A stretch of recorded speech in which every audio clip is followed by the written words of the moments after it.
There are moments in a person's life that arrive without announcement. No warning, no ceremony, no preparation of any kind. They appear on an ordinary Tuesday, in the middle of a grocery run, or a school pickup, or the kind of afternoon that has no name and leaves no memory behind. And then, without asking permission, they reach in and rearrange everything.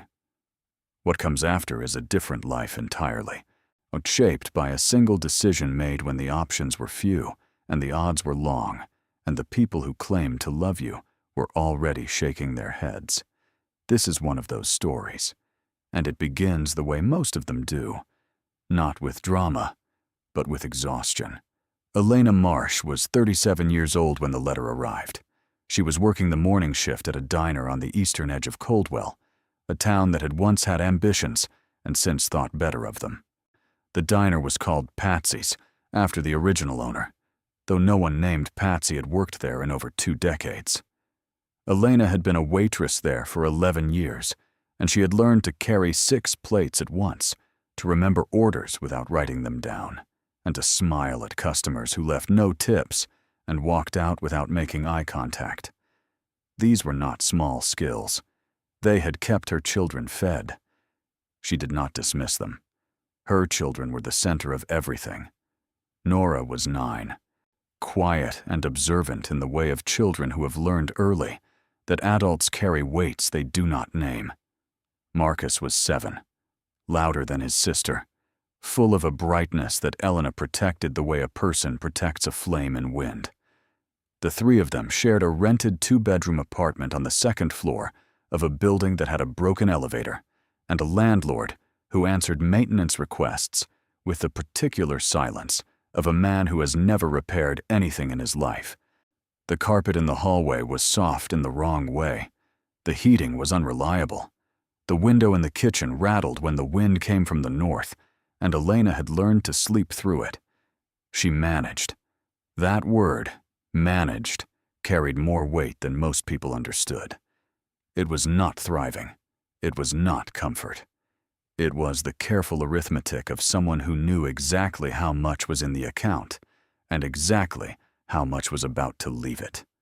2 part-time jobs, a diner in the morning, sort of cleaning service in the evenings 3 nights a week.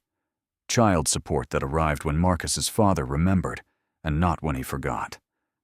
A small subsidy through the school for reduced-price lunches that she accepted without apology because pride was a luxury she had stopped keeping on the shelf. The letter came on a Wednesday. She found it tucked between a water bill and a grocery store circular when she got home that afternoon, still wearing her apron and still carrying the faint smell of the grill. It was from an attorney's office in a town called Harlan Creek, 2 hours east, in a part of the state she had not visited since childhood. The envelope was plain, the paper inside formal, the language precise and unhurried. It informed her that a man named Thomas Vance had passed away 3 weeks prior. It informed her that he had left specific instructions in a legal document dated 11 years ago. And it informed her that she, Elena Marsh, had been named as a beneficiary. She read the letter twice. Then she sat down at the kitchen table and read it a 3rd time. She had not spoken to Thomas Vance in 14 years. He was the great-uncle of her late father, a man she had met perhaps 4 times in her entire life. She had a memory of him from her grandfather's funeral, a tall figure standing slightly apart from the others, saying little, watching everything. And she remembered thinking he seemed like someone who had decided long ago that the world was not quite his size. She had not known him. She had not known he remembered her. The property described in the letter was called the Aldgate Theater. It sat on a corner lot on the main street of Harlan Creek, and according to the documents enclosed, it had been built in 1931 and had operated continuously until 1987, when it closed for reasons the attorney's paperwork did not specify. Since then, although it had stood empty, it had been assessed by the county at a value of $500. The attorney noted, without editorial comment, that this figure reflected the current condition of the structure and the costs associated with any potential demolition. The property transferred to Elena free of debt. There were no other assets. Thomas Vance had left behind very little except this: $500. The building itself was assessed at $500. Elena set the letter on the table and looked at the refrigerator, where a drawing Nora had made 2 years ago was still held up by a magnet shaped like a pineapple. The drawing showed 3 figures standing in front of a house with a garden. Elena was the tallest. The house had 4 windows and a red door. It was not the apartment they lived in. It had never been the apartment they lived in. Nora had drawn the house they did not have. She did not sleep much that night. By morning, a decision had begun to form that was less a choice than a gravitational pull. She told herself she was being practical.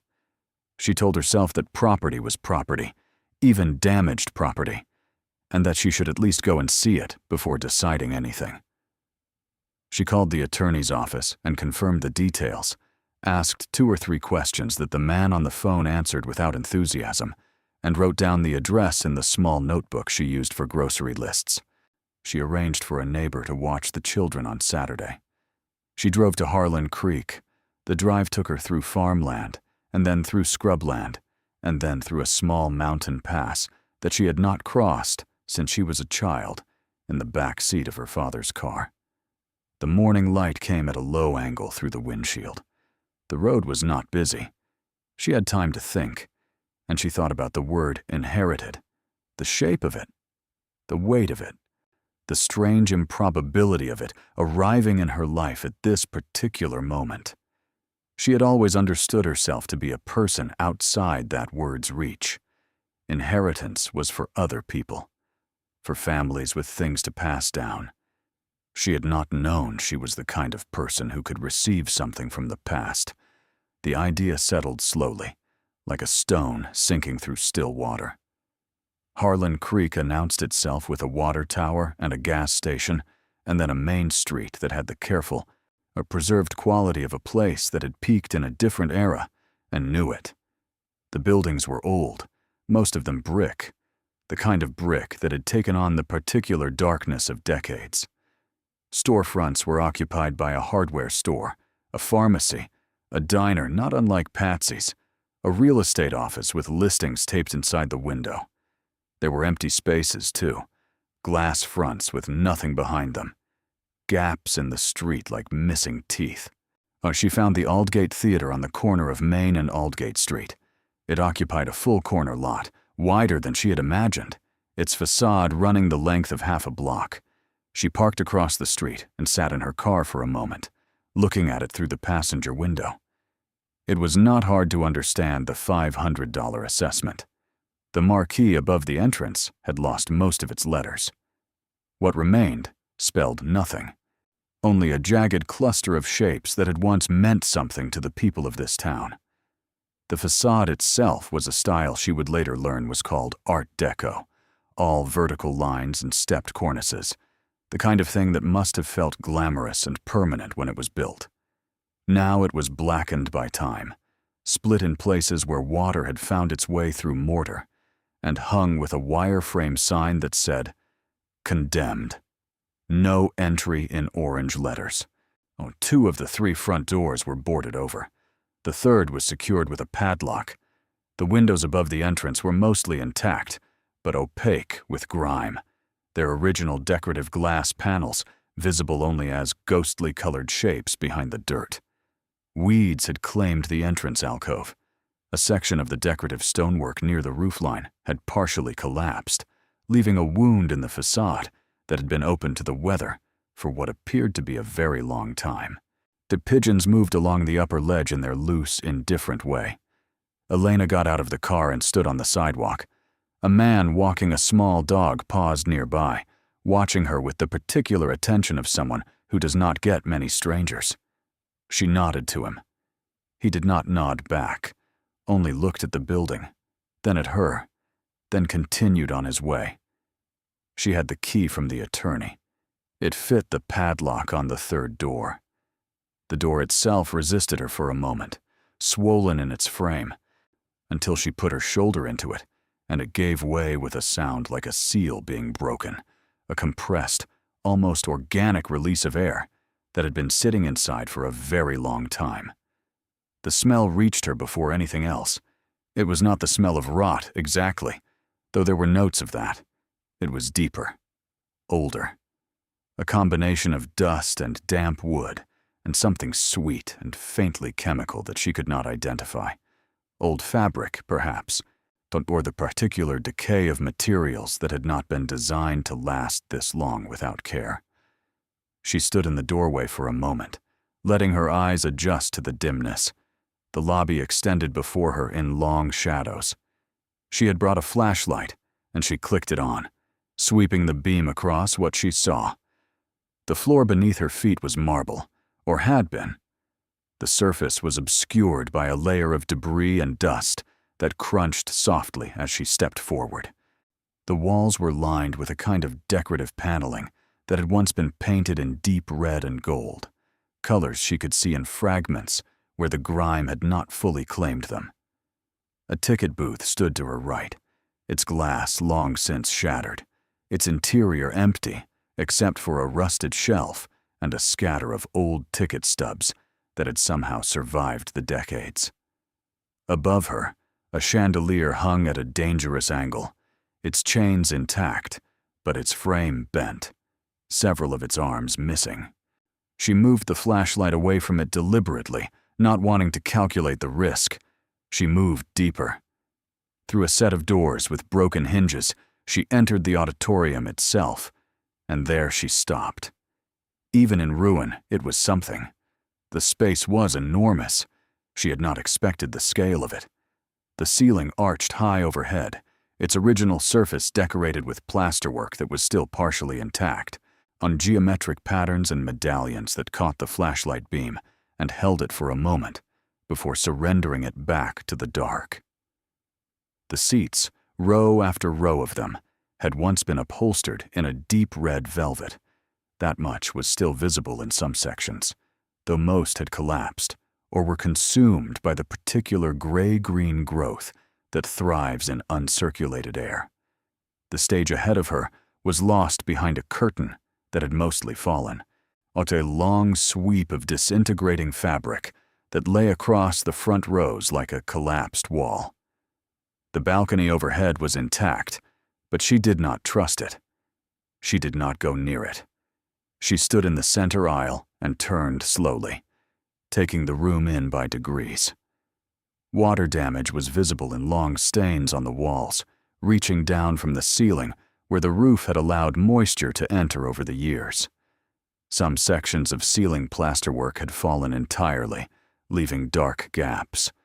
But the bones of the structure, the walls, the floor beneath the debris, the arch above her, appeared solid in a way that surprised her. She was not an architect, but she had grown up in old houses, the kind that made sounds at night and smelled of their own history, and she understood instinctively the difference between a building that was dying and one that was only forgotten. This one, she thought, was forgotten. She spent an hour inside, moving room by room through what the flashlight would reveal. There was a projection room at the back of the auditorium, accessible through a narrow staircase, its original equipment still present.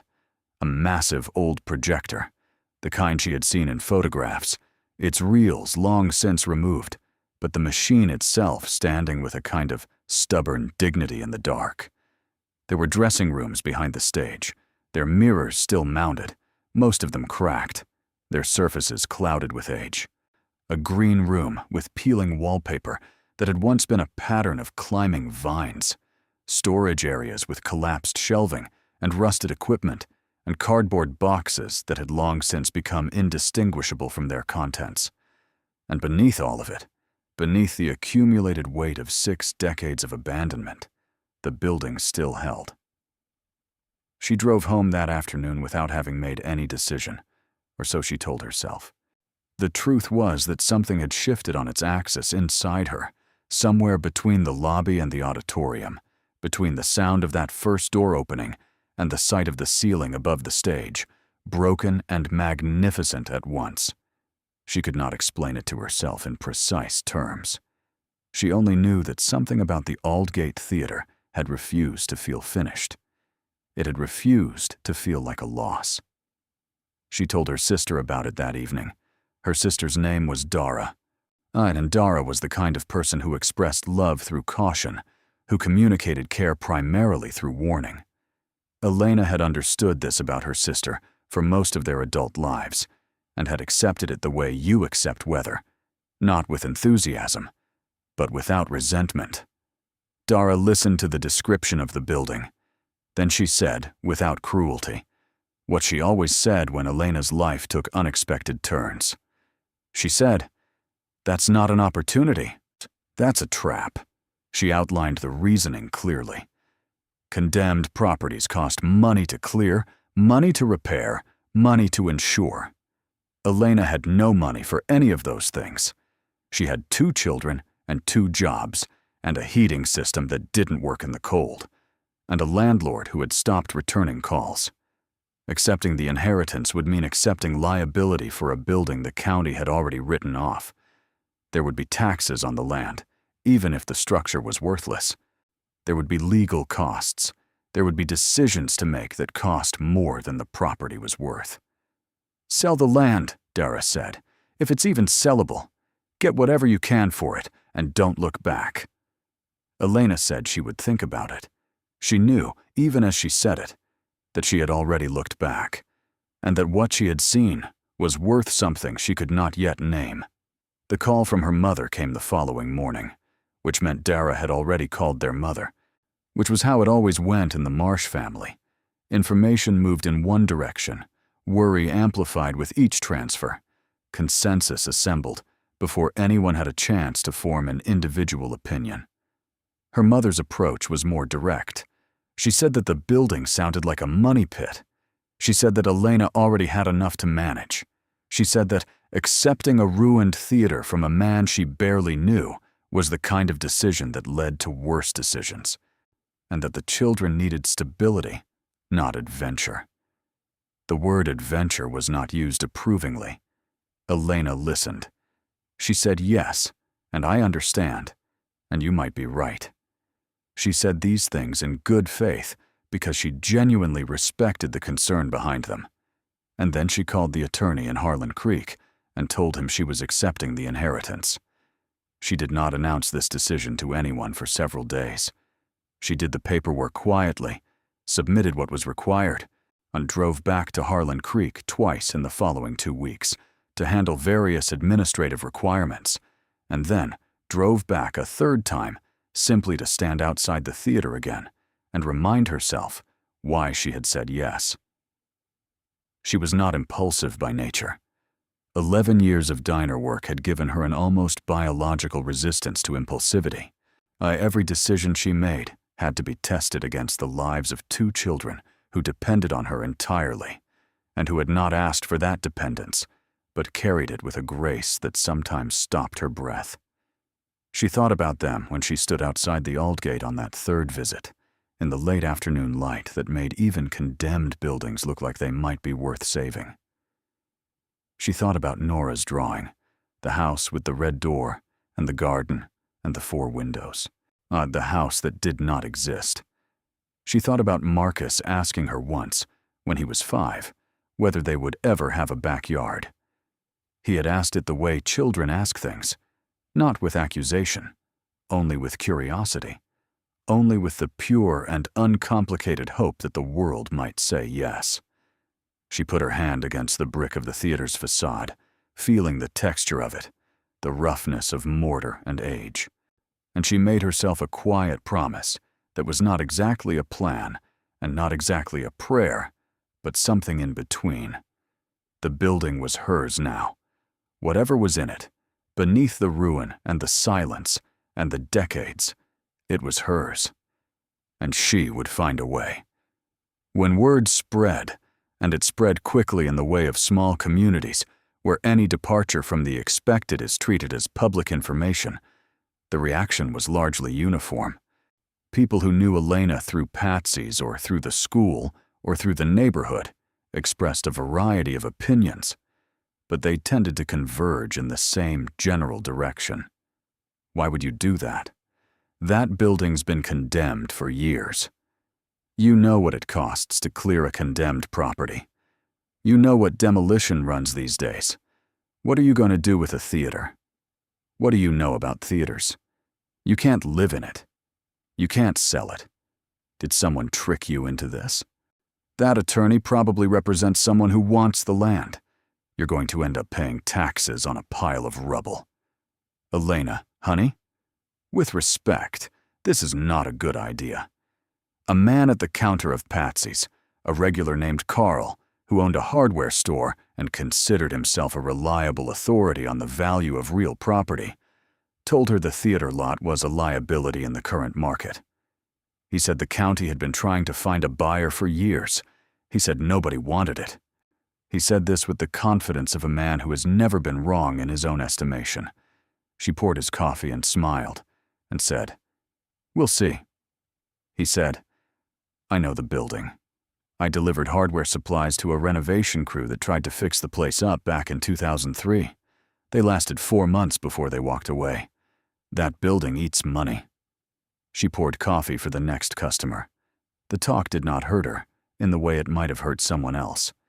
She had developed, over the years, a particular relationship with other people's certainty. She respected it. She did not require it. She had been certain of nothing since the year her father died, and the year her marriage ended within 18 months of each other, 2 losses arriving in such proximity that she had understood afterward that the world did not offer certainty as a sustainable condition, only as a temporary one. What it offered instead was the next decision. That she trusted. Not the outcome. The decision. She kept her 2 jobs. She arranged her schedule around the children. On weekends, she began making the drive to Harlan Creek. The first task was simply to understand the building, not to repair it. Not yet. Only to know it. She took notes in the small notebook that had previously held grocery lists. She photographed everything with her phone. She moved through the space room by room, systematically, in the same way she had approached every difficult problem in her life, not by looking at the whole of it, because the whole of it could paralyze, but by reducing it to its components, one at a time. She found a structural engineer who agreed to do a walkthrough for a fee she negotiated down to something she could manage. He spent 2 hours inside the building, moving with a professional's efficient attention, tapping walls, examining beams, shining his own flashlight into corners she had not reached. Afterward, outside on the sidewalk, he gave her his assessment with the economical directness of someone who charges by the hour and has learned not to waste time. The roof needed significant work. There were sections of the auditorium ceiling that were in danger of further collapse. Several walls showed water infiltration damage that would need to be addressed before any other repair made sense. The mechanical systems, electrical, and plumbing, were entirely beyond salvage and would need to be replaced from scratch. These were serious costs. He named ranges. They were not small numbers. But the foundation, he said, was remarkable. He used that word. Remarkable. He said that whoever had built this theater in 1931 had built it to last several lifetimes, and that whatever else was wrong with the structure, the thing that held it up showed no signs of significant compromise. The walls, though damaged on their surfaces, retained their structural integrity. The building was not falling. It had simply been left alone too long. She asked him what a full restoration would cost, if cost were no object. He gave her a range that was so far beyond her reality that she almost smiled. She thanked him, paid him, and drove home. She did not tell anyone what he had said about the foundation. She had developed, during those first weeks of ownership, a habit of arriving at the theater early in the morning, before the town was fully awake.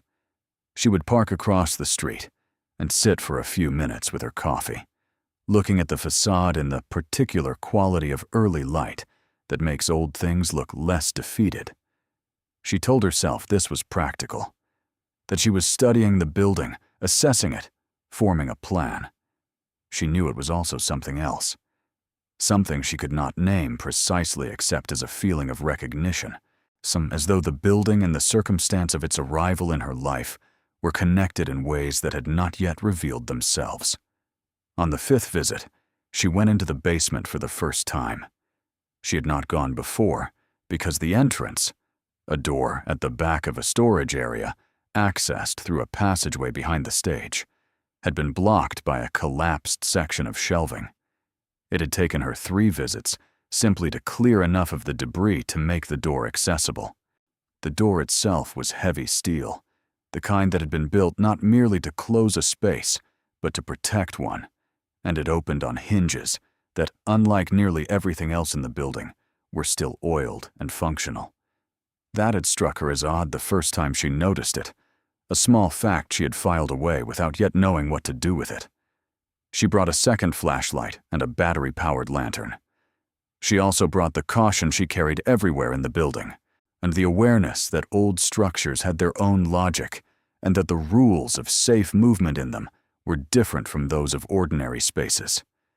The stairs going down were concrete, solid, with a metal railing bolted to the wall that held when she tested it. The air changed immediately as she descended, cooler, drier than she expected, carrying none of the musty heaviness of the upper floors. She registered this change without fully understanding it. She continued down. The basement was larger than she had anticipated. The footprint of it appeared to match the full width of the building above, a vast, low-ceilinged space divided into sections by concrete pillars, spaced at regular intervals. Her lantern light reached only partway across the expanse. She moved forward slowly, letting the space reveal itself by degrees. Storage areas occupied the first section, old theatrical equipment, mostly unidentifiable, covered in canvas tarps that had hardened with age, rope rigging coiled in enormous loops, what appeared to be pieces of set design, painted flats leaning against the far wall, their images faded, but still legible. A forest scene, an interior, a painted sky. She ran the flashlight beam along the floor, noting its condition. The concrete here was intact, uncracked, showing none of the moisture damage visible on the upper floors. She moved past the storage area and through an open arch into a second section. Here, the space changed character. The ceiling was lower, the walls closer. Along one side, a series of wooden cabinets had been built into the wall, floor to ceiling, their doors closed, their latches the same functional metal she had seen on the door at the top of the stairs. She opened the nearest one. Inside were rows of small metal drawers, organized with a deliberateness that immediately separated them from the general accumulation of the building above. She pulled one drawer open carefully. It was empty, unlined with a faded felt-like material that had been precisely cut to fit. She opened 3 more, all empty, all fitted with the same careful material, all clean, in a way that contradicted the decades of abandonment above her head. She stood back and looked at the wall of cabinets. They ran perhaps 30 feet, floor to ceiling. Their construction was professional, careful, not theatrical storage, not the kind of thing you built to store rope and painted flats. She could not say precisely what they had been built for, only that they had been built for something specific, something that required the kind of organization and protection that these drawers, lined and fitted and latched, were designed to provide. She photographed them carefully, working along the wall, opening each cabinet, and photographing its interior before moving on. Then she moved deeper. At the far end of the basement, past the cabinets, and through another concrete arch, the space narrowed into a corridor. The corridor ran for perhaps 20 feet and ended at a wall. She examined it with the flashlight. The wall was concrete, like the others, but its surface was different, smoother, more finished, the kind of finish that suggested a later addition, a modification made after the original construction. The seam between the newer concrete and the older was visible if you were looking for it, a vertical line running floor to ceiling, roughly centered in the corridor's end wall. She pressed her palm against it. It was cool and dry and absolutely solid. She stood there for a long moment, the lantern in one hand and the flashlight in the other, the cool air of the basement moving around her with that same strange dryness she had noticed at the top of the stairs. The quiet down here was of a different quality than the quiet above. Above, the building was a ruin waiting for silence to take what remained. Down here, the silence felt like something that had been deliberately arranged, like furniture placed by careful hands. She looked at the seam again. Then she looked at the floor in front of the wall. The concrete of the corridor floor was smooth and even, except for one detail she had almost passed over in the flat light of the lantern. A faint arc scratched into the surface, barely visible, the kind of mark left by something swinging on a fixed pivot point over a very long period of time. It was perhaps 4 feet across, the arc, positioned in front of and to the right of center on the end wall. She crouched and traced it with her finger. The scratch was shallow, worn by age, but unmistakable once seen. Something had swung here. Something had moved through this space repeatedly, on a hinge, leaving its evidence on the floor below it. A door, or what was designed to appear to be a wall. She stood up slowly, the flashlight still in her hand. The Aldgate Theater, what assessed at $500, condemned by the county, dismissed by everyone who had an opinion about it, stood around her in its cold and careful silence. She could hear nothing from above. She could hear nothing from anywhere. Only the very faint sound of her own breathing and the particular stillness of a space that had been holding something for a very long time. She did not know what was behind the wall. She did not yet have the tools or the knowledge to find out. She only knew, now with the certainty that comes not from evidence, but from the body's own unquantifiable intelligence, that the building had not finished speaking. She turned off the lantern to save the battery. She stood in the dark for a moment, letting her eyes adjust to nothing, letting the space press in around her the way it had been pressing in on itself for decades, patient and absolutely still. Then she turned the flashlight back on, took one last photograph of the arc scratched in the floor, and climbed the stairs back into the ruin above. She sat in her car for a long time before starting the engine. The morning had grown around her while she was inside, and the street was awake now. A few cars moving through town, someone sweeping a sidewalk across from the pharmacy. The Aldgate Theater stood on its corner as it had always stood, indifferent to observation, its condemned facade unchanged, its marquee spelling nothing, its windows opaque with the accumulated evidence of all those years of being left alone. She looked at it and thought about the arc on the floor, the oiled hinges, the fitted drawers, the smooth concrete of a wall that had been poured after everything else. She thought about the silence down there, that particular, deliberate silence, and the dryness of the air in a building where everything above was damp with neglect. She thought about Thomas Vance, the great-uncle she had barely known, one who had bought this building at some point in its history and kept it and let it appear to be nothing, and who had, 11 years ago, written down her name. She started the engine. She had to be at Patsy's by 6. She had a second shift at the cleaning service Thursday and Friday. She needed to call Nora's school about a permission slip for a field trip. She had $37 and some change in her wallet, and approximately $400 in the account after rent and utilities were counted against her next paycheck. She had a condemned theater in a town 2 hours east, and in its basement, a door that looked like a wall, and in the space behind it, something that had been waiting in the dark for a very long time without anyone to find it. She pulled out of the parking space and drove west, toward home, toward her children, toward the life she had built out of the materials available to her. The Aldgate Theater shrank in her rearview mirror, becoming smaller, and then smaller still, and then disappearing around the curve of the road. But she was already thinking about what she would bring on the next visit. She was already planning what came next. She did not tell anyone about the arc on the floor. This was a deliberate choice, and she understood it as such. It was not secretiveness for its own sake. Elena was not by nature a withholding person.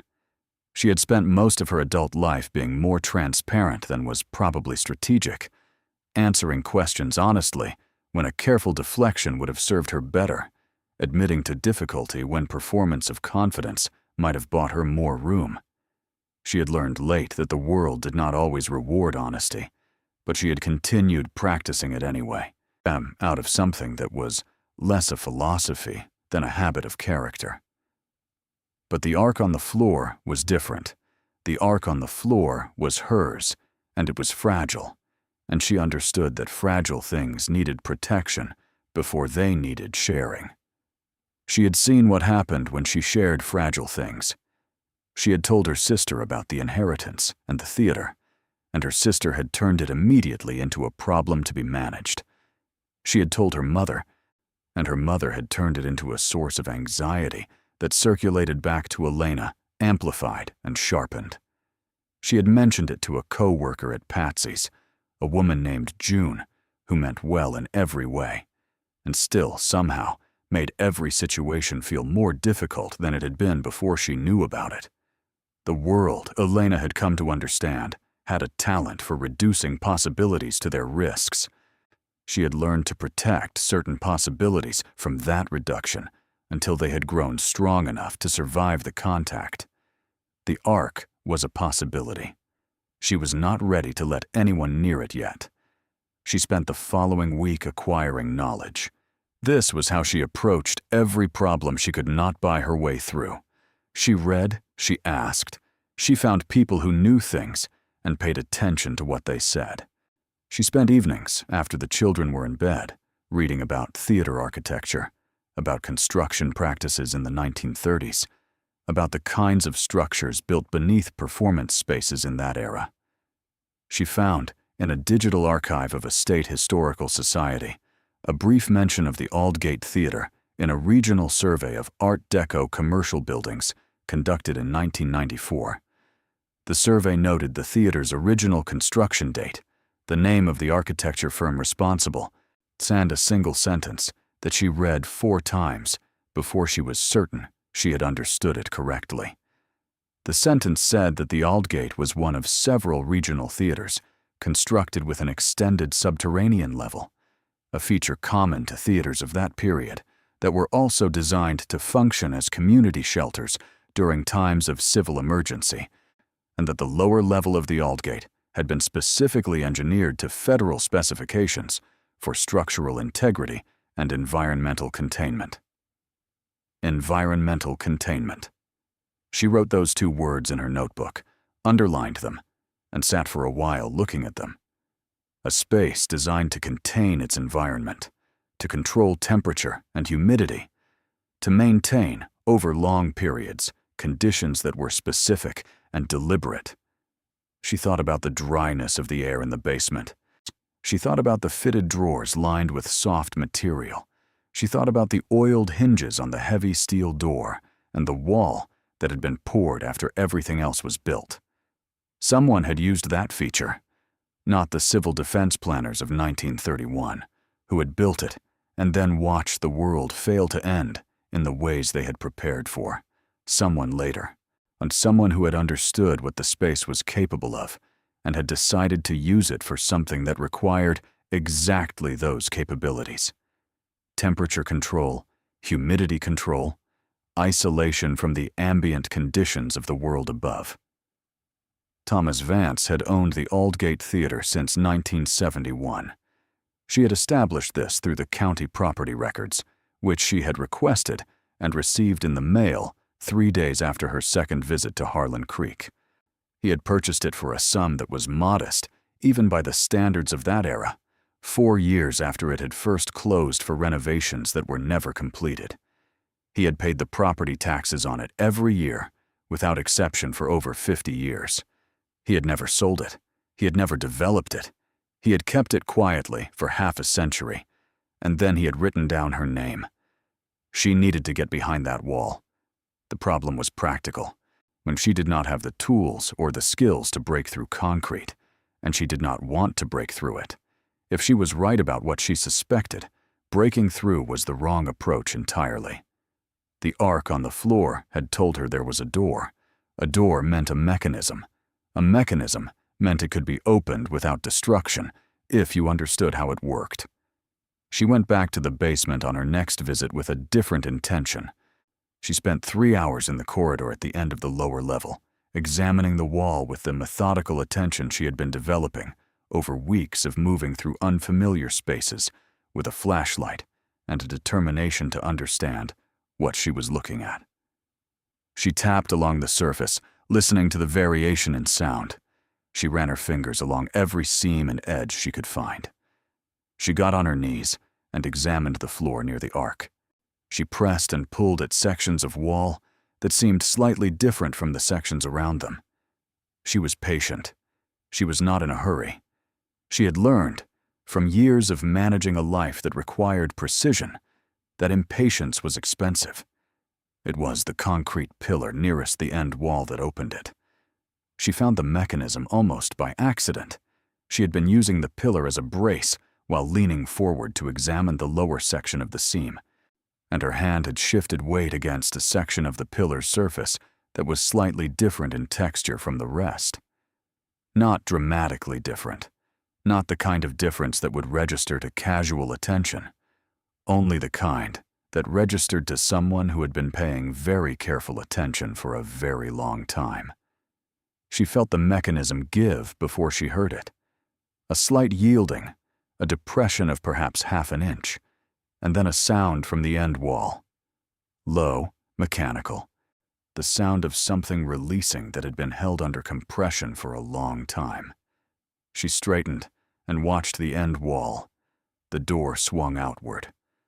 Slowly on those oiled hinges that moved without resistance, without drama.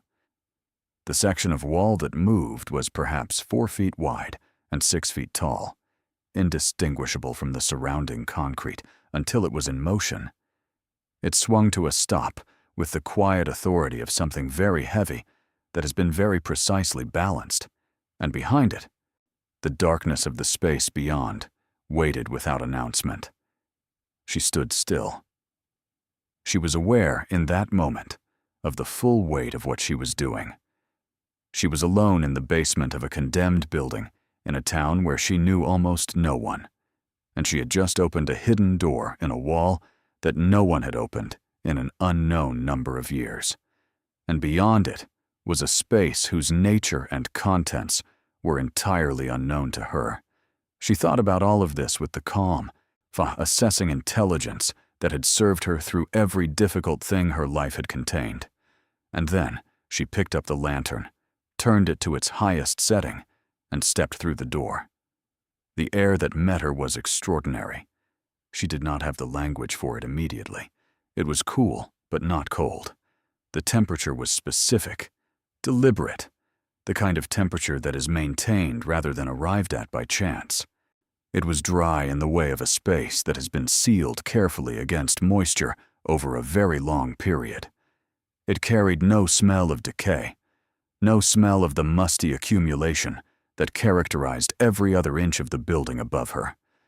Instead, what she registered was an absence of smell that was itself a kind of presence, the smell of a space that had been kept, that had been designed to hold its contents without allowing time to do its ordinary work. She moved the lantern slowly across the space, letting the light reveal it by degrees. The room was perhaps 40 feet long and 20 feet wide, its ceiling the same low concrete as the corridor outside. The walls were lined, floor to ceiling, with a system of shelving and cabinetry that was clearly purpose-built, constructed at a different time from the theater above, designed with a different intention, executed with a precision that had nothing to do with theatrical storage. The shelving was metal, the kind used in archival facilities, spaced at regular intervals, each shelf fitted with a system of padded runners that held objects securely in place. The cabinetry below the shelving had the same fitted drawers she had seen in the outer room, but these were filled. She moved forward, the lantern held out before her, and stopped at the first section of shelving. What she saw there, she could not immediately name. The objects on the shelves were arranged with the same deliberate organization as everything else in this space.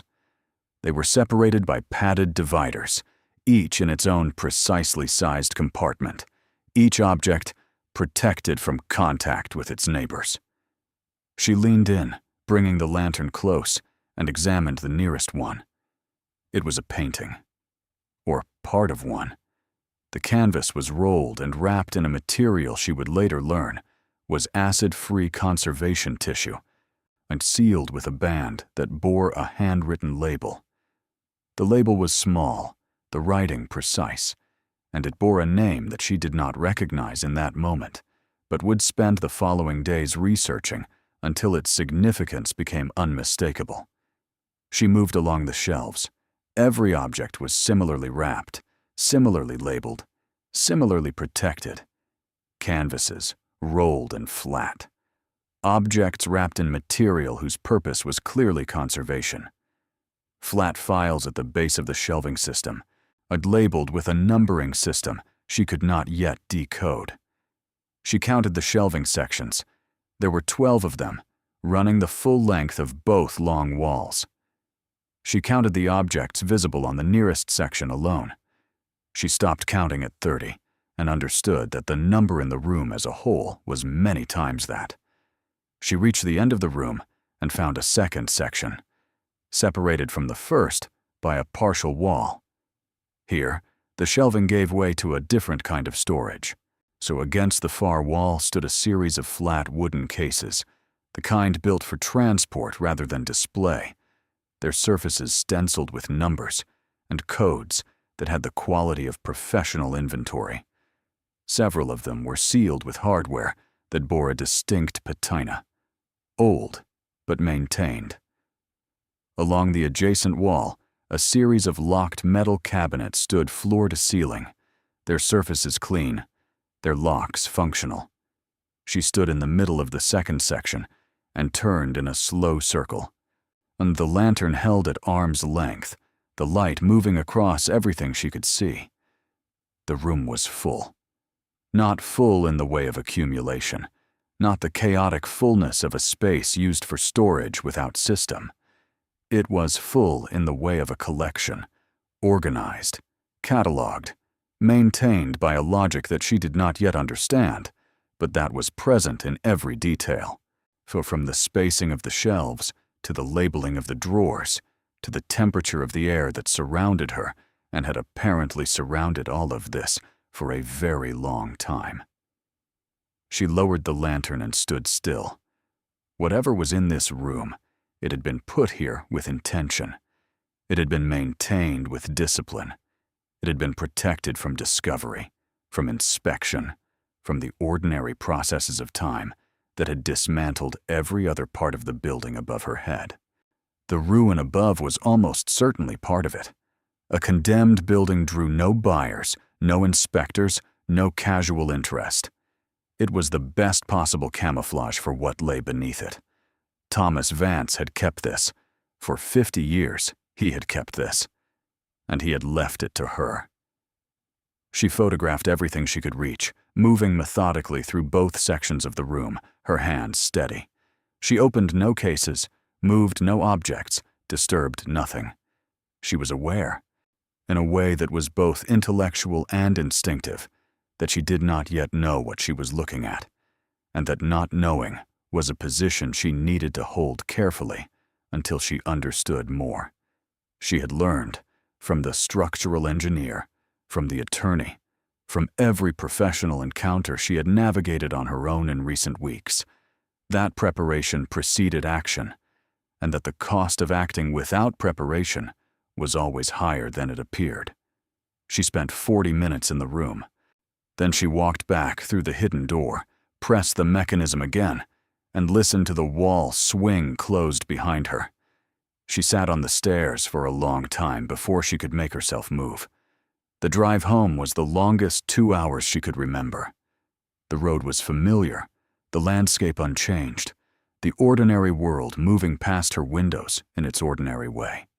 She drove with the particular focused calm of someone whose interior life has been entirely reorganized and who has not yet begun to understand what the new arrangement means. She called Nora and Marcus from a rest stop to say she was on her way. She listened to Nora describe a project she was working on for school. She listened to Marcus explain, at length and with considerable passion, a disagreement he had had with a classmate about whether a particular cartoon character could defeat a particular other cartoon character in a fight. She said the right things in the right places. She was fully present for them, as she always was. And somewhere beneath the presence, her mind was arranging and rearranging what she had seen in the basement, turning it over and over, like a problem that was slowly, inexorably, beginning to show its shape. She needed an expert. Several experts. No, she needed people who could tell her what she had found, what it was worth, what its history was, and what it meant that a man she had barely known had spent 50 years keeping it beneath a condemned theater, and had left it to a woman he had seen perhaps 4 times in her life. She thought about Thomas Vance, standing apart at her grandfather's funeral, watching everything, saying little. She thought about the quality of that watching, the sense she had carried from it as a child of a person who understood more than he was sharing. She had been 9 years old, and she had noticed it, which meant it had been visible to a child, which meant it had been real. He had noticed her, too. For some reason she could not yet identify, across all of those years, he had noticed her. She was going to find out why. The next 3 weeks were the most disciplined of Elena's life, and her life had not lacked for discipline. She worked her shifts, and she cared for her children. She handled the ordinary maintenance of her days with the efficiency she had developed over years of necessity. And in the spaces between, early mornings, late evenings, weekend drives to Harlan Creek, she built her understanding of what she had found. She began with the labels. She had photographed dozens of them in the basement, small tags in a precise handwriting that she was beginning to recognize as Thomas Vance's, and though she had no sample to compare it against, only the conviction of someone who had been looking at a person's work long enough to feel its author in its style. The labels bore names, dates, and a system of alphanumeric codes that she deciphered, slowly over the course of many hours. The names were the key. She searched them one by one, and cross-referencing against databases and archives she found through university library access. She obtained through a county program she had not known existed until she asked the right question at the public library in Coldwell. The names on the labels were not always famous. Some of them were obscure, known only within specialized fields, the kind of names that meant nothing to a general audience and everything to an expert. Others were less obscure. A few were not obscure at all. When she sat at the kitchen table at 11 o'clock on a Tuesday night, the children asleep, the apartment quiet, and stared at a name on her screen that she had just cross-referenced against a catalog record from a major European auction house. The catalog record described a painting. The painting was described by its dimensions, its medium, its subject, its provenance, and its last known sale price. The last known sale price was listed in the catalog record in euros, and she converted it to dollars in her head. Then she looked at the photograph she had taken of the label in the basement, which bore the same name, the same approximate dimensions, and a date of acquisition that preceded the last known sale by a decade. She closed the laptop and sat in the dark. After a while, she opened it again and looked up a second name, then a third, then a fourth. With each search, the the same pattern emerged. Items described in auction records and catalog archives as having sold, sometimes decades ago, sometimes more recently, sometimes marked simply as being of unknown current location. Items whose provenance was documented and whose value was established. Items that were, by every measure she could find, considered to be located somewhere other than the basement of a condemned theater in a small town in the eastern part of the state. She could not assess what she had found. She did not have the knowledge or the credentials. She could not know, from photographs taken by phone in the light of a battery lantern, whether what she had seen on those shelves corresponded precisely to what the catalog records described, or whether the correspondence was coincidence or misidentification, or something else entirely. She was a waitress and a mother, and the owner of a condemned building. She was not an art historian, but she was good at numbers, and the numbers she had found, even incompletely, even uncertainly, were very large. She went to bed at 2 a.m. and lay awake for a long time, listening to the wind against the kitchen window, the rattle she had long since accepted as ordinary, and thought about Thomas Vance keeping his secret for 50 years, in a building that looked like a ruin, in a basement that no one had reason to enter, in a room that had been engineered to hold its contents outside the reach of time. She thought about what kind of man spent 50 years keeping a secret of that magnitude, and told no one, and left no explanation except a letter from an attorney and the name of a woman he had met 4 times in his life. She thought about what he had seen in her. In the morning, she made the children's lunches and drove them to school and called in sick to Patsy's for the first time in 3 years, and then she sat at the kitchen table and made a list of the people she needed to find. Finding the right expert proved harder than she expected, and she had expected it to be hard. She could not walk into an auction house or a museum and describe what she had found without understanding what she was describing. She could not hire a general appraiser and expect them to have the expertise to assess what appeared to be a collection assembled with specific and sophisticated intent. She needed someone who understood the intersection of art, history, provenance, and the particular legal complexities that accompanied objects whose location had been undocumented for extended periods.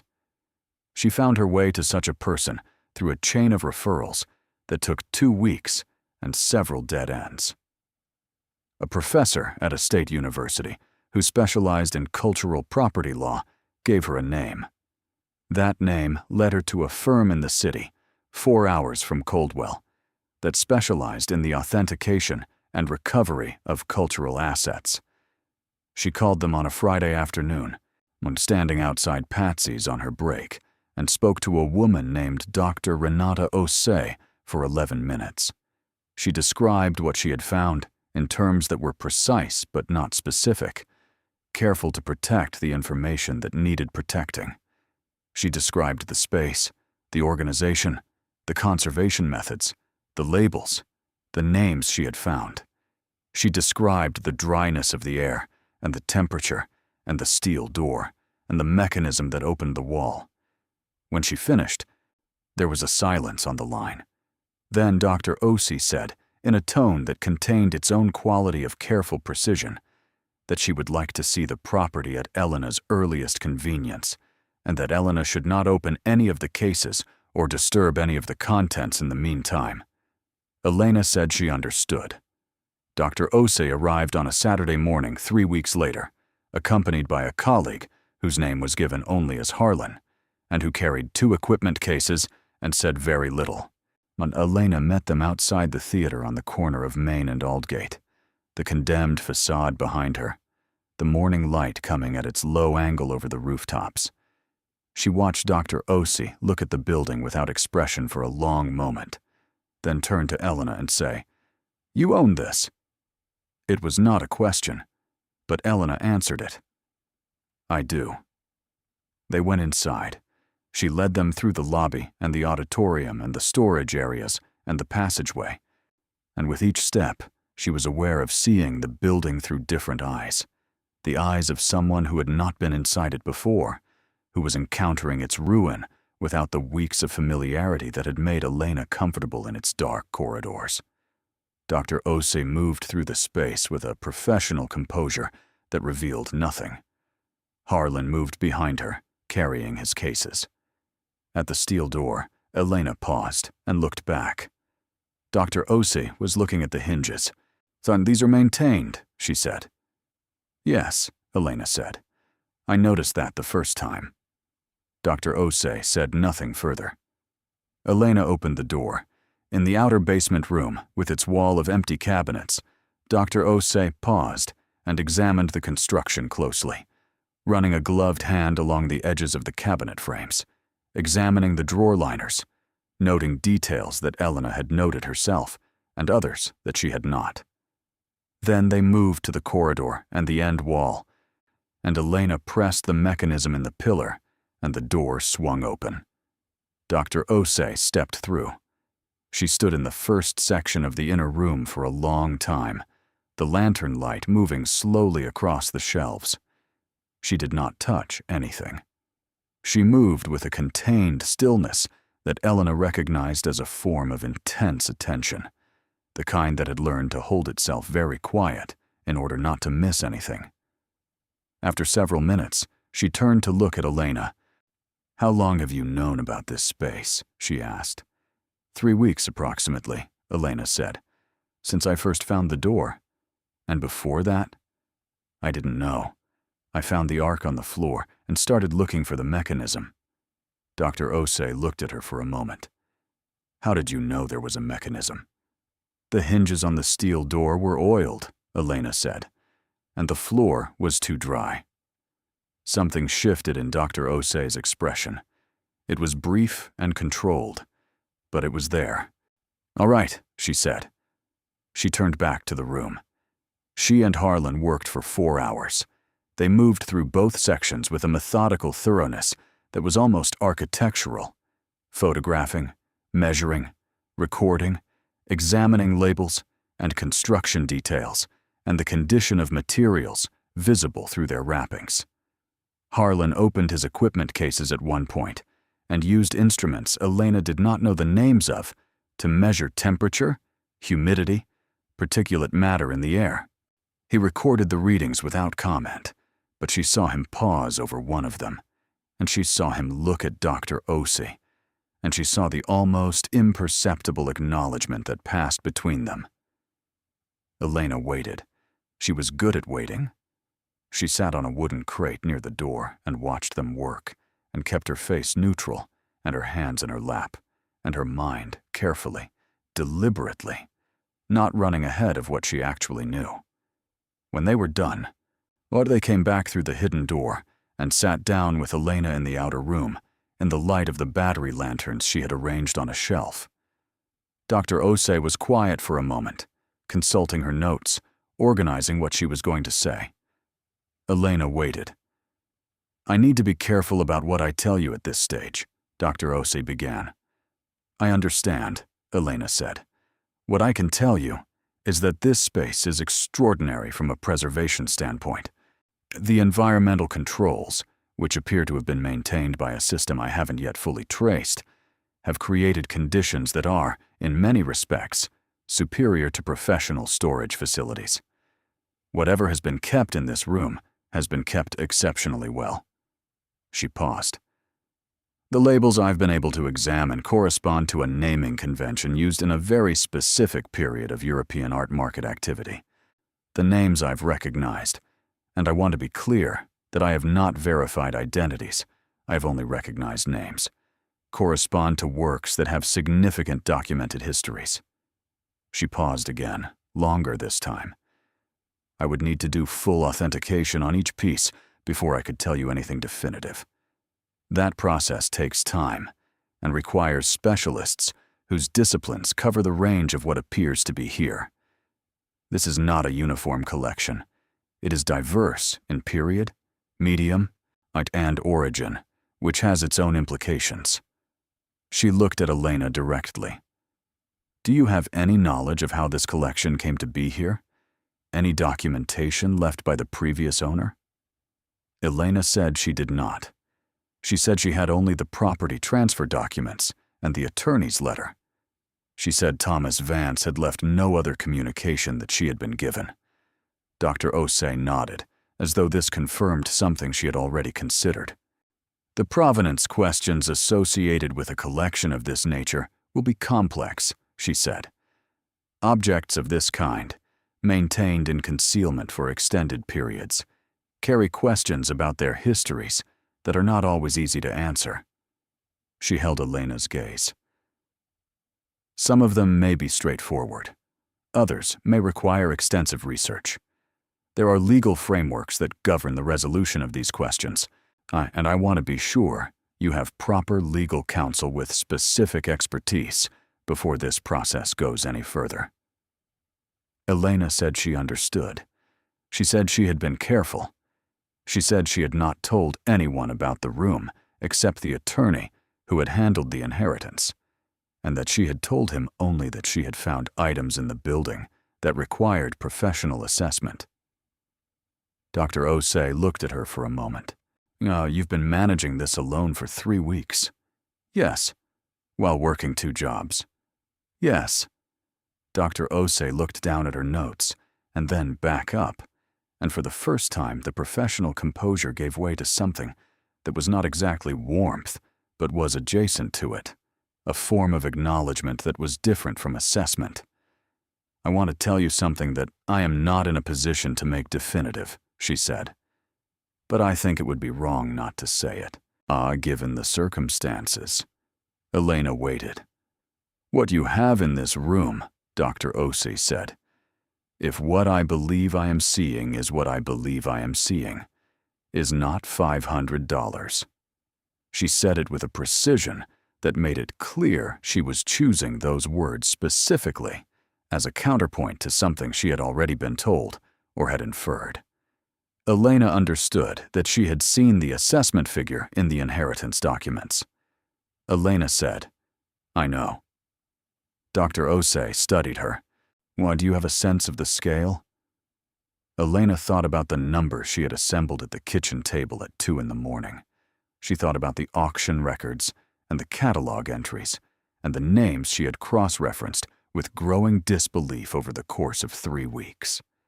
She thought about the 12 sections of shelving and the flat files and the wooden cases and the locked metal cabinets she had not yet opened. She said, I have a sense. It will take several months to establish accurate figures, Dr. Osei said. Authentication, provenance research, legal resolution of any competing claims. These are not fast processes. There will be challenges. There will be parties who believe they have legitimate interests in some of what is here. The process will require patience and very good counsel. I have patience, Elena said. And there was a quality to the silence in the basement then, something that matched the deliberate silence Elena had first registered when she stepped through the hidden door. 2 women sitting in the light of battery lanterns in the lower level of a condemned building, one of them the careful steward of an expertise built over decades. The other, a waitress from a town 2 hours west, who had learned to read oiled hinges and dry air and arcs scratched in concrete by the weight of something swinging open and closed for many years. I'll assemble a team, Dr. Osei said. We'll need conservators, authentication specialists, a provenance researcher, and legal counsel with cultural property expertise. I can make recommendations for the last, if you don't have someone. I don't have someone, Elena said. Well, I'll send names this week. Dr. Osei stood, and Harlan stood beside her, and they gathered their equipment with the same quiet efficiency they had brought to everything. At the corridor, Dr. Osei paused and turned back. One question, if you don't mind. Elena said, of course. What made you accept the inheritance? The building as described would have been a liability by any reasonable assessment. Elena thought about Nora's drawing on the refrigerator, the house with the red door. She thought about Marcus and the backyard, and the matter-of-fact hope of a 5-year-old who has not yet learned that the world does not always say yes. She thought about standing outside the Aldgate on her 3rd visit with her hand against the brick, making a promise she could not yet define. It didn't feel finished, she said. The building. It felt like something that wasn't done yet. Dr. Osei held her gaze for a moment. Then she nodded once and went up the stairs. Elena sat alone in the outer basement for a while after they left. The lanterns burned around her. The steel door was closed. The wall at the end of the corridor held its section of the secret, as it had held it for 50 years, though the balance of things had shifted now, was shifting, would continue to shift in the weeks and months to come. She could feel it, the way you feel a tide that has turned before you can see the waterline change. She thought about Thomas Vance, about what he had known, and for how long he had known it, and what had prevented him from doing what she was now doing. She thought about the newspapers she had not found, the letters she had not inherited, the explanation that had not been left. Only the building, only the name, only the faith of a man she did not know, in a woman he had watched from a distance for most of her life. What had he seen? She still did not know, and she was beginning to think that perhaps the answer was this. He had seen someone who would not stop. Someone who would sit in the dark at 2 a.m. cross-referencing auction records. Someone who would learn to read oiled hinges and dry air. Someone who would make promises they could not yet name to the memory of a drawing on a refrigerator, and keep them. She turned off the lanterns one by one, in order, and climbed the stairs in the dark, and letting the building close around her until only the faint gray light at the top of the stairs marked the way out. She emerged into the theater and walked through its ruined grandeur toward the lobby. She paused in the center aisle of the auditorium for a moment, looking up at the broken ceiling with its fragments of plasterwork, its decorated medallions still holding on after everything. She had a condemned theater, assessed at $500. She had 2 jobs and 2 children, and $37 in her wallet, and a heating system that didn't work in the cold. She had an appointment next week with a cultural property attorney, whose name she had written in the notebook that used to hold grocery lists. She walked out through the lobby and into the morning light, pulled the padlocked door closed behind her, and stood on the sidewalk. Across the street, a woman she didn't know was loading a stroller into a minivan. Down the block, the hardware store was opening. The morning was ordinary in the way of mornings that are standing on the edge of something without showing it. Elena walked to her car. She had a shift at Patsy's in 2 hours. She had a school pickup at 3:15. She had a world that would continue to move at its ordinary pace, requiring its ordinary things, while beneath a corner of it, in a room that had been engineered to outlast the assumptions of the people walking above it, a collection of extraordinary objects waited in their controlled silence for the process that had already begun. She started the engine. She pulled out of the parking space. The Aldgate Theater shrank in the rearview mirror. This time, when it disappeared around the curve of the road, she was already thinking about the authentication reports, about the legal framework, about the names of the specialists Dr. Osei would send her, about the months of careful, patient work that would stand between this moment and the moment when the numbers became real and the life she had promised her children became possible. She was not afraid of the work. She had never been afraid of work. She was only, for the first time in a very long time, afraid of something different. She was afraid, quietly and privately, in the way of someone who has protected hope for so long they have forgotten how to hold it in the open. She was afraid that it might actually happen, that the house with the red door might be real, that Marcus might get his backyard, that all of it, the decision no one had understood, the building everyone had dismissed, the inheritance no one had thought worth accepting, might turn out to have been exactly what she had promised herself it was, standing with her hand against the brick in the late afternoon light. Not a trap. Not a liability, a door that looked like a wall, waiting in the dark for someone who knew how to find it. The months that followed did not feel like waiting. They felt like building. Elena had expected the process to be slow, and it was, but it was not the passive slowness of time passing without purpose. It was the deliberate slowness of something being constructed with care, the kind of patience that has a shape to it, that accumulates in a direction.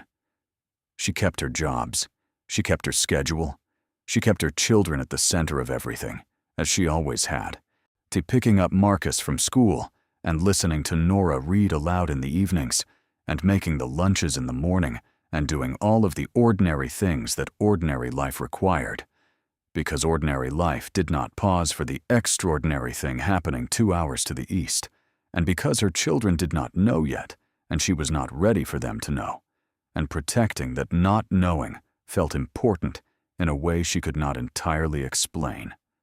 She told no one, not her sister, not her mother. So not June from Patsy's, who would have meant well and made everything harder. Not Carl at the counter, who had delivered hardware supplies to a failed renovation crew and considered this sufficient authority on the subject of the Aldgate Theater and its prospects. She had become, without entirely planning it, a person with a very large secret, and she had discovered that she was better at keeping large secrets than she would have predicted. The secret did not feel like a burden. It felt like a responsibility, which was different. A responsibility required tending. She tended it. Dr. Osei assembled the team she had described. They arrived over the course of several weeks, in small groups, each one bringing their specific expertise through the lobby and the auditorium and the passageway and down the concrete stairs to the room beneath. Elena was present for all of it. She had made that a condition of access, not from distrust, but from the conviction that she needed to understand what was happening in that room, needed to see the process as it unfolded rather than receive its conclusions at a distance. Dr. Osei had accepted this without argument, which told Elena something about the kind of professional she was. The conservators came first, 2 of them, a man and a woman, who moved through the inner room with a reverence Elena had not expected, their voices low and precise, their gloved hands extraordinarily careful. They examined the environmental system that had maintained the room's conditions for decades, tracing it through the wall and up through a concealed ventilation channel that connected, invisibly, to a rooftop unit that appeared, from the outside, to be part of the building's standard mechanical infrastructure. Old, unremarkable, the kind of thing that no one would have thought to examine. The unit had been running, they determined, and on a timer and thermostat system that Thomas Vance had apparently been maintaining for most of his ownership. The last service record they found, in a small metal box fixed to the unit itself, was dated 14 months before his death. He had been maintaining it until almost the end. The conservators spent 3 days in the inner room, examining each item in situ without disturbing its placement. Their notes were technical and dense, and Elena read every page of them with the focused attention she brought to everything connected to this process. They reported that the condition of the collection was, in their professional assessment, remarkable. The controlled environment had done its work. The objects in that room were in a state of preservation that, in many cases, significantly exceeded what might have been expected from institutional storage. Whatever Thomas Vance had done, he had done it correctly. So the authentication specialists arrived the following week, 3 of them, covering different areas of expertise that reflected the range of what was in the room. They were methodical and unhurried, and they said very little to Elena directly, which she understood was not discourtesy, but the professional habit of people who did not offer conclusions until they had earned the right to them. She watched them work and asked no questions, and waited. The provenance researcher was a woman named Dr. Yael Cohen, who arrived last and stayed longest. She was compact and precise, With reading glasses she pushed up to the top of her head when she was thinking, and pulled down when she was working. She moved through the inner room with a different quality of attention than the others, less focused on the objects themselves and more focused on the labels, the numbering system, the flat files at the base of the shelving, the locked cabinets she opened with keys that Dr. Osei had copied from originals found in the metal box with the maintenance records. Elena watched her pull document after document from the flat files, spreading them across a portable work table she had brought, and set up in the outer room, building a landscape of paper that grew wider and more complex each day. On the fourth day, Dr. Cohen asked Elena if she would sit with her.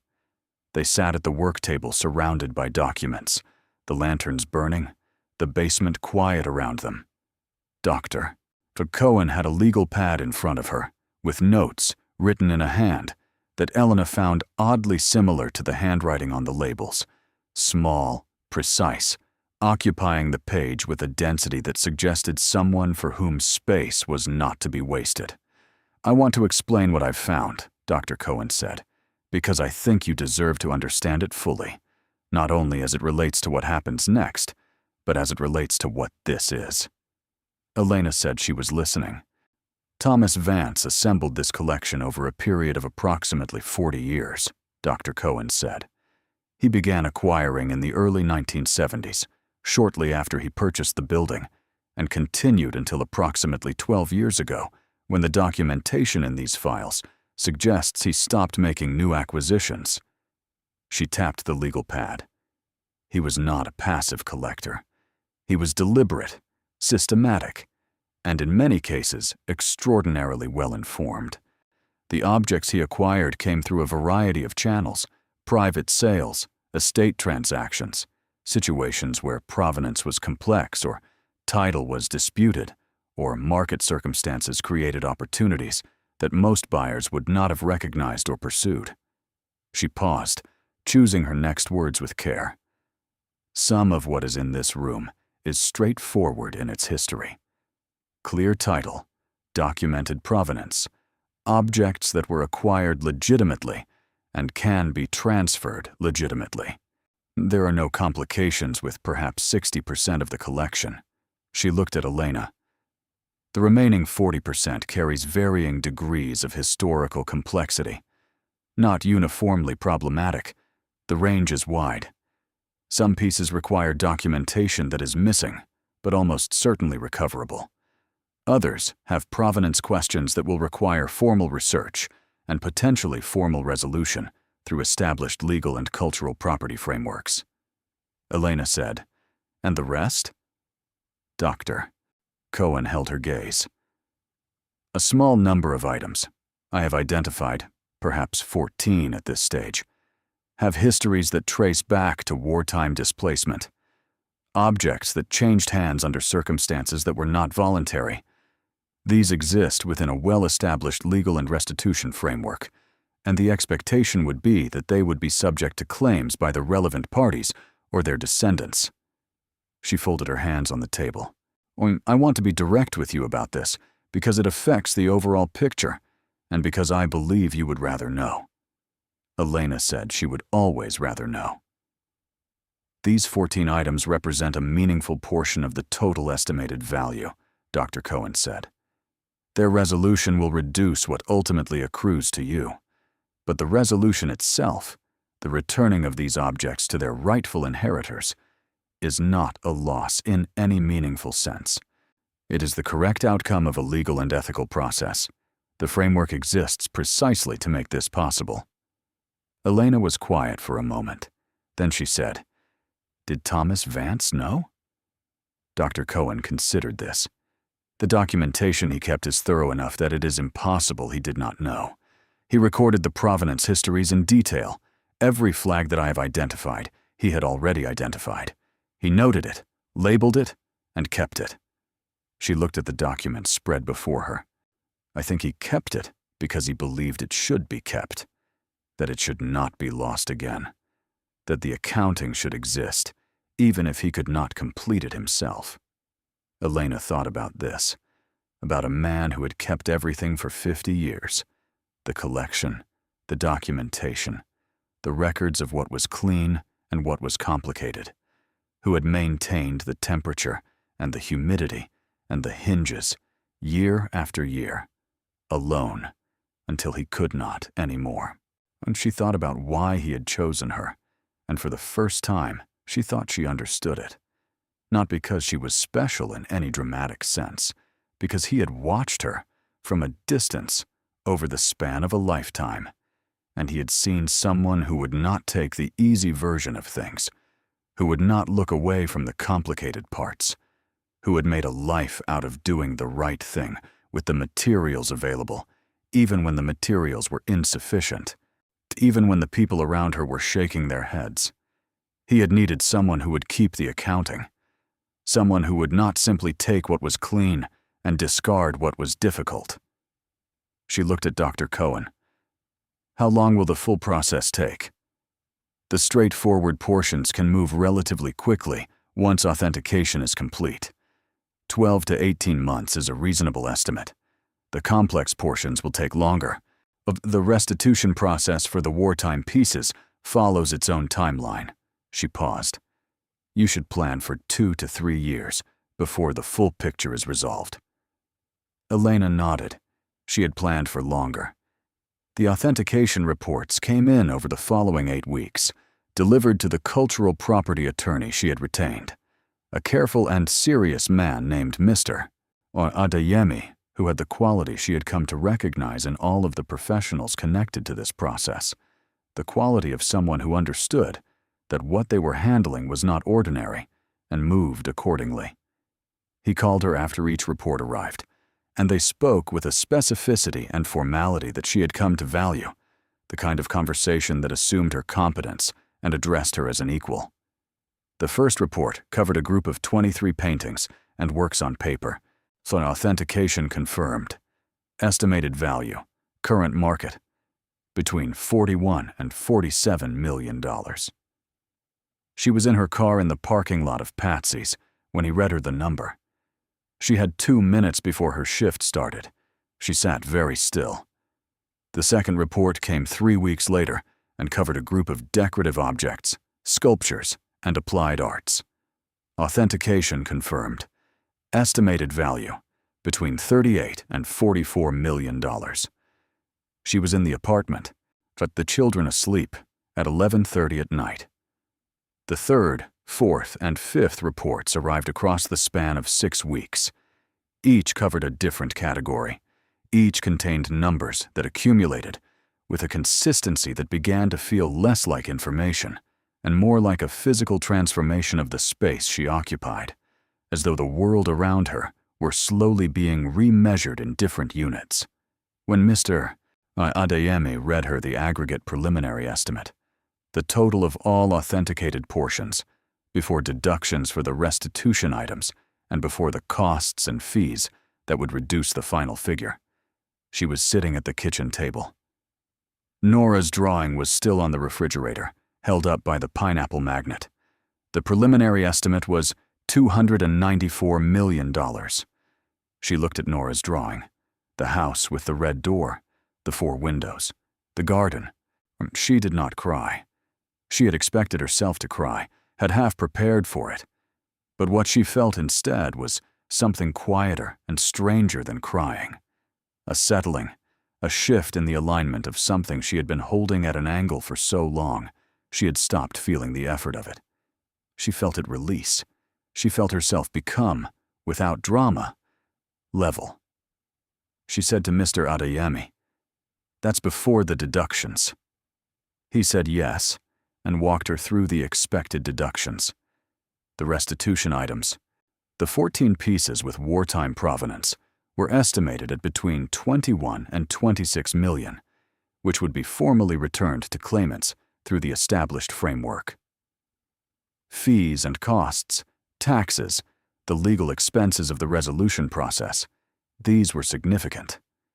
The final figure that would ultimately transfer to Elena was, by any honest accounting, substantially less than the preliminary total.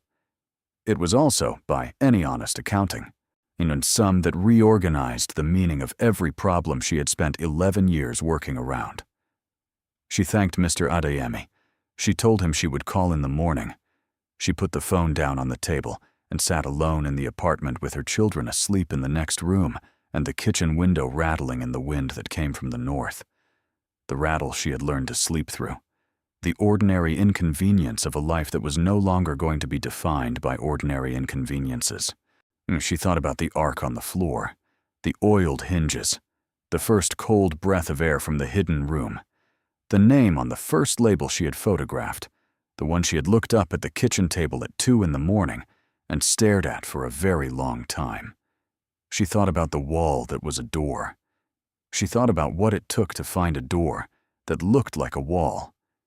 It took patience and attention, and the willingness to keep looking after the obvious had been examined and found insufficient. It took the kind of stubbornness that other people called foolishness, the kind that pressed against a pillar because something about the texture was slightly different and refused to accept that slightly different was insignificant. She had been pressing against slightly different her entire life. She got up and went to the refrigerator and looked at Nora's drawing for a long time. The house with the red door. She put her finger against it lightly, the way she had put her hand against the brick of the theater's facade on the afternoon she had made her promise.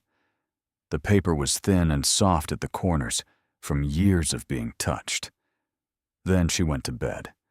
She had a shift at Patsy's in the morning, and she intended to keep it.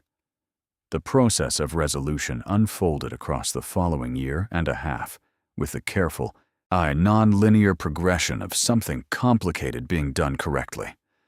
There were legal proceedings, and documentation reviews, and formal notifications, and authentication challenges, a few of which had to be addressed with additional evidence that the team assembled without difficulty, because Thomas Vance had kept everything.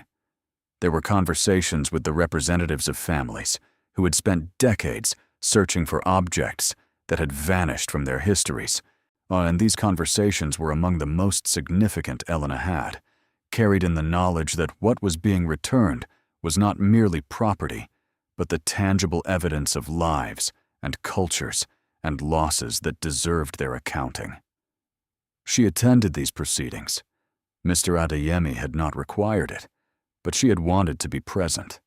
She sat in rooms where the legal language was formal and the stakes were precise, and the people on the other side of the table were strangers to her, but not to the history of what was being resolved. And she listened and responded and signed what needed to be signed. And she understood each time that this was not a reduction of what she had found. It was the completion of it. The world found out in the way the world always found out. Not all at once, not in a single disclosure, but in a gradual accumulation of information that gathered its own momentum. The first public indication came through a routine court filing that was a matter of public record, noticed by a local reporter in Harlan Creek who had been covering the planning board for 6 years and recognized an unusual item when it appeared on his desk. His story was modest and careful, as he lacked most of the relevant details, but it was enough to set the larger process in motion. By the time the major coverage arrived, Elena had been prepared for it by Mr. Adeyemi, who had explained that significant disclosures of this kind generated attention that was not always comfortable and was not always accurate, and was best navigated from a position of controlled communication. She had a statement. She had a spokesperson. She had, for the first time in her life, a legal and professional support structure substantial enough to absorb the pressure that came with public attention. And she also had, for the first time in her life, the experience of watching a narrative about herself move through the world. It was disorienting in the way of seeing yourself in a mirror unexpectedly. The recognition, the slight wrongness of the angle, the way the image was you, and also not entirely you. Simplified in the ways that public narratives always simplified people because simplicity was what they required. But the shape of the story, even simplified, was the shape of the real thing. A woman who had accepted what everyone told her was worthless. A building that had looked like a ruin and turned out to be a vault. A discovery made not by expertise or accident, but by the quality of attention she had brought to a space that had been waiting for that quality of attention for 50 years. The town of Coldwell received the news in its own way. At Patsy's, the morning of the first major story, it was as though the air in the restaurant had changed composition. The regulars, who had been regulars for years, looked at her differently, not unkindly, but with an adjustment in focus that she recognized as the recalibration that happens when someone you have categorized turns out to occupy a different category than you assumed. She poured coffee and took orders and smiled, and let the attention pass over her without catching, because she had been managing other people's expectations of her for a very long time, and this was only a different version of the same work. Carl came in on the third morning. He sat at the counter and ordered his coffee, and looked at her with an expression that was working towards something and not quite finding its shape. She poured his coffee. He wrapped his hands around the mug and said nothing for a while. Then he said, "That's the building I told you about." "It is," she said. He was quiet again. Then he said, "I told you nobody wanted it." "You did," she said without edge. He turned his mug in his hands. "I was wrong," he said. She looked at him. He was not a bad man. He was a man who had been certain, and certainty had felt to him like knowledge, and knowledge had felt like a courtesy he was extending when he shared it. He had meant her no harm. He had only meant to spare her a mistake using the tools available to him, which were the tools of conventional assessment, and conventional assessment had looked at a condemned building on a corner lot in a small town and reached a conclusion that was entirely logical and entirely incomplete. She said, "The building was what I said it was." Carl looked at the counter. "I know," he said. "I'm sorry, I wasn't more." He stopped, started again. "I should have let you find out for yourself." She said, "You didn't stop me." He looked up at that. "No, nobody stopped me," she said. "Nobody could, really. I want you to know that. It's not a criticism of the things people said. It's just true. I was going to do what I was going to do." He nodded slowly, and something in his expression settled from discomfort into something more honest. He drank his coffee. He left a tip that was twice his usual and did not make eye contact on the way out. But it was a start. Her sister called the morning the second major story ran, which was a longer piece with photographs and a detailed account of the collection and the resolution process. Dara was quiet on the phone for a while after Elena answered, the kind of quiet that was working through something. She said, "Why didn't you tell me?" Elena said, "Because I didn't know yet. And then when I did know, I wasn't ready. And by the time I was ready, the process required confidentiality." Dara said, "All those weekends you were driving to Harlan Creek." "Yes. I thought you were doing it because you couldn't let go of the idea. I thought you were spending money you didn't have on a building that was going to take everything you had." "I know," Elena said. There was a long silence. Dara said, "I should have trusted you." Elena thought about this, about the years of caution, of careful warnings delivered from a place of love, of worry expressed as prediction, and about the particular burden of being the person in a family who made the unconventional choices, who was perceived as needing protection from her own instincts. She said, "You trusted what you could see. That's not a failure. That's reasonable." "Elena, I'm not saying it didn't matter. I'm saying I understand why you said what you said, and I want you to know that it didn't stop me from doing what I did. And I want you to know that I'm not angry." She paused. "I just want you to let it be okay that I was right this time." Dara made a sound that was not quite a laugh and not quite a cry, and was both of those things. She said, "It's okay that you were right." Elena said, "Thank you." They talked for another hour, the longest they had talked in years, and the conversation had a quality different from their usual exchanges. Less managed, less careful, more willing to hold difficult things without immediately resolving them. It was not a perfect conversation. It was a real one. Elena thought that was better. Her mother called that afternoon and said approximately 15 things in the first 3 minutes, most of which were variations on the theme of not being able to believe it, intermixed with retrospective certainty that she had always known Elena had good instincts, which Elena received with the affectionate patience of someone who loves the person they are talking to and has decided, as an act of love, on not to hold that person to the accuracy of their own memory. She said, "I know, Mom." She said, "Yes, I know." She said, "No, I know." And it was fine. It was genuinely fine. There was a spaciousness to it, a capacity to receive the imperfect responses of the people around her without needing them to be different. She had been working on that spaciousness for a long time, longer than she had known she was working on it. The discovery in the basement had not created it. Someone had simply given it room to breathe.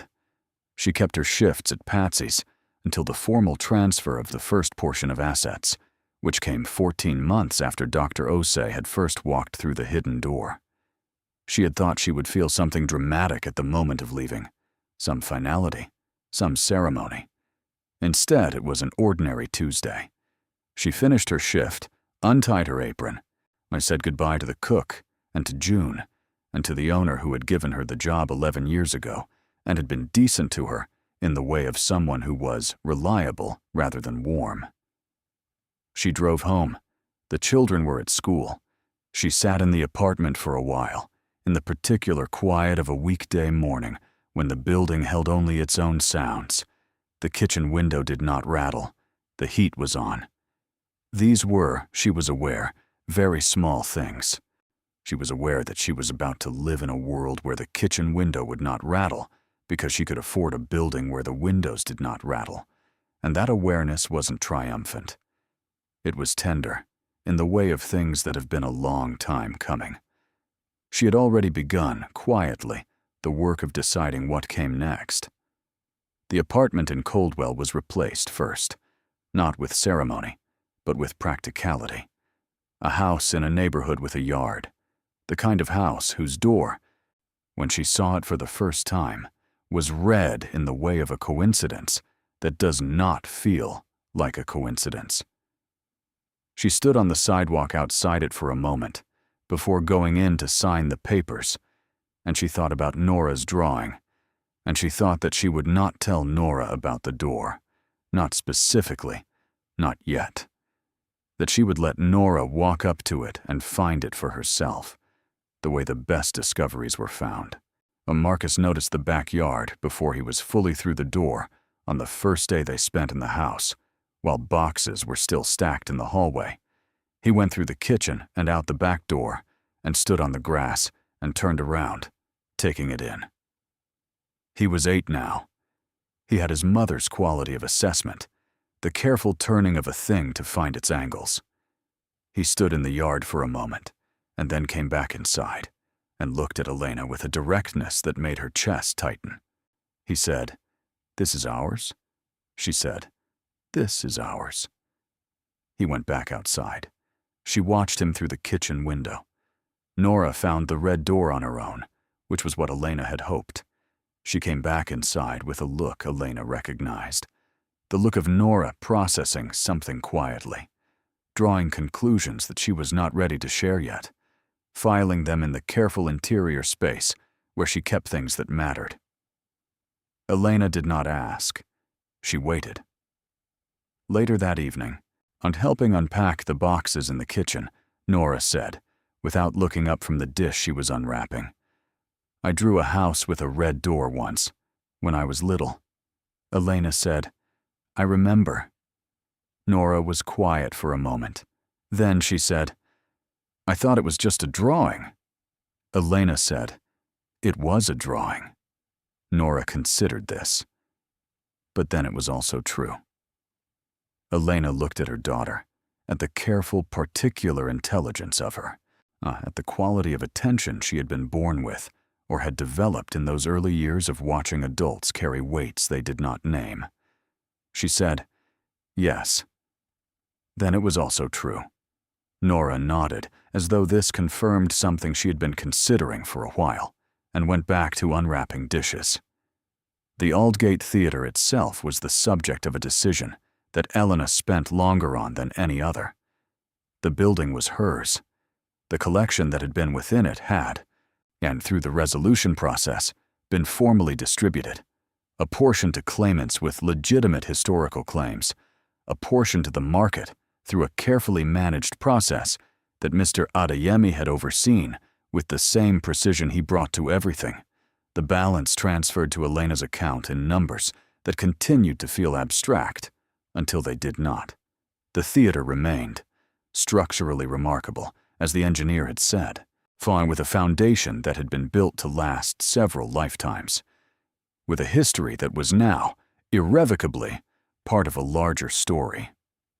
She sat in the auditorium on a morning in the spring, 14 months after the last resolution filing had been completed, and looked up at the broken ceiling with its fragments of plasterwork, its medallions still holding after everything.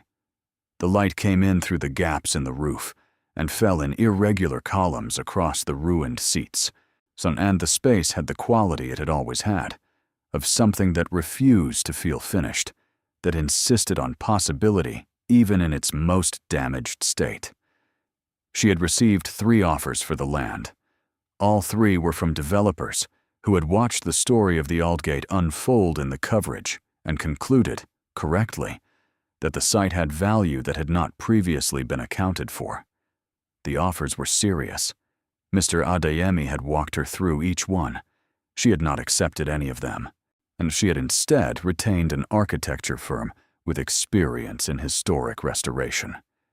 She had begun, quietly, the process of understanding what it would mean to bring the Aldgate back, not as a monument to what had been found in its basement, not as a personal project in any sentimental sense, but as what it had always been and could be again. A performance space, a place in the center of a small town where people could gather in the way that the original builders had intended, on under that arched ceiling, in those seats, watching something unfold on that stage. A cultural space for a community that had lost most of its cultural spaces to the economics of being exactly the size Harlan Creek was. The restoration would take years. It would be expensive. It would encounter complications that could not be fully anticipated from this distance. It would require the same kind of patient, more methodical attention to the space that she had been applying to it since the day she first stood outside it on the sidewalk with the key from the attorney in her hand. She was not afraid of any of that. She sat in the auditorium until the morning had fully opened above her through the gaps in the roof, and the light in the space changed from the cool gray of early morning to the warmer quality of a day that had decided to be generous. The pigeons moved along the upper ledge. The silence of the building was around her, that familiar silence that had felt expectant from the beginning, as though the building had always known something she had needed time to find out. She thought about Thomas Vance one more time, in that space where he had spent 50 years keeping his secret, maintaining his temperature and his humidity and his oiled hinges, alone in the long patience of a man who knew something that the world was not ready to know and had made himself the keeper of it. She thought about what it had cost him, the isolation of it, the decades of managing the building's appearance from the outside while managing its reality from the inside, the weight of the accounting he had kept with such precision, including the items that complicated everything, because he had believed they should not be lost. She thought about what he had seen in her at that funeral, when she was 9 years old, and he was standing apart from everyone, watching everything, and something in him had decided, in the way of quiet and irreversible decisions, that she was the person to give this to. She had been a child who noticed things, a child who watched adults carry weights they did not name, and drew houses with red doors in the meantime, and kept hoping, and kept the hope realistic enough to survive. Or perhaps that was what he had seen. The combination of those two things, the noticing and the hope that did not require permission to persist. She stood up from the ruined seat and walked down the center aisle toward the stage. The curtain had mostly fallen years ago, that enormous sweep of disintegrating fabric. She stepped around it carefully, up the 3 steps to the stage itself, and stood in the center, looking back at the auditorium. From here, the scale of the space was even more apparent. The arc of the ceiling, the balcony, the rows of seats, the columns along the side walls still bearing their decorative capitals, the plasterwork still reaching down in fragments. All of it damaged, all of it present. She stood there for a while in the way of someone taking a measurement, not of the room, but of something inside herself. She found what she expected to find. She was still standing. She had always been standing. But she would continue to stand. She walked down the stage steps and through the auditorium and out through the lobby and into the morning. She pulled the padlocked door closed behind her. She stood on the sidewalk on the corner of Main and Aldgate Street and looked at the facade of the building that had been condemned and assessed at $500 and dismissed by everyone who had an opinion about it, and which had turned out to hold $294 million in its basement, and a foundation that a structural engineer had called remarkable, and a hidden door that opened when you paid enough attention to the texture of the pillar beside it. A woman passed on the sidewalk, walking quickly, head down. She did not look at the building. Most people did not anymore, not with the same automatic dismissal they once had. The story had changed what they saw when they looked at it. Well, but Elena had been seeing it correctly since the 3rd visit, when she had put her hand against the brick and made a promise she could not yet define. She looked at the marquee. The letters that remained still spelled nothing, the same jagged cluster of shapes she had first seen through the passenger window of her car, what felt like a long time ago. The architects had told her the original letter system was partially recoverable, so that a skilled restoration team could identify the original lettering and return the marquee to something close to its historical appearance. She was going to do that. She was going to restore the marquee and the facade and the lobby with its marble floor and its decorated paneling in deep red and gold, and the auditorium with its plasterwork ceiling and its velvet seats, and the stage with its full working equipment, and the green room with its climbing vine wallpaper, and all of it, on every ruined and remarkable inch of it. It was going to take years, and it was going to be extraordinary, and it was going to stand on this corner in Harlan Creek as evidence of something that did not require a plaque or a statement to communicate. It would say what it needed to say simply by being what it was, a building that had looked like nothing, that had held everything, that had waited in its careful, engineered silence for the person who would arrive not with expertise or equipment or the confidence of conventional assessment, but with a willingness to press against the thing that felt slightly different and keep pressing until the door opened. She walked to her car. The morning was fully open now, the town moving around her at its ordinary pace. She had a meeting with the architecture firm at 2 o'clock. She had promised Nora she would be home by 5. Marcus had a game on Saturday, and she had told him she would be there for every minute of it, and she would be, because some things did not change, regardless of what else changed around them. She started the engine. She looked in the rearview mirror. The Aldgate Theater stood on its corner, as it always had, the condemned facade unchanged for the moment, the marquee spelling nothing. A building that everyone had agreed was finished. She pulled out of the parking space. In a few years, when the restoration was complete, and the doors opened, and the lights came on inside for the first time in decades, people would come from the towns around Harlan Creek to see it, and they would stand in the lobby on the marble floor and look up at the chandelier, restored, rebalanced, its arms all present. and they would feel what people always feel in spaces that have been brought back from the edge of loss, which is a complicated gratitude that contains within it both the sadness of what was almost gone and the fierce, particular joy of what was saved. And some of them would know the story, and some of them would not, and it would not matter either way, because the building would be there, real and present and fully itself, the way the real things always are when the noise settles and the waiting ends and the door finally opens. She drove west, toward home, toward her children, and toward the ordinary Tuesday that was waiting for her with its ordinary requirements and its ordinary grace. Behind her, the Aldgate Theater held its place on the corner, as it had always held it, still standing, still waiting, no longer alone. Thank you so much for watching until the end. If you loved this story, check out the other videos on your screen now. I think you'll really enjoy them. And don't forget to subscribe if you haven't already. See you in the next story.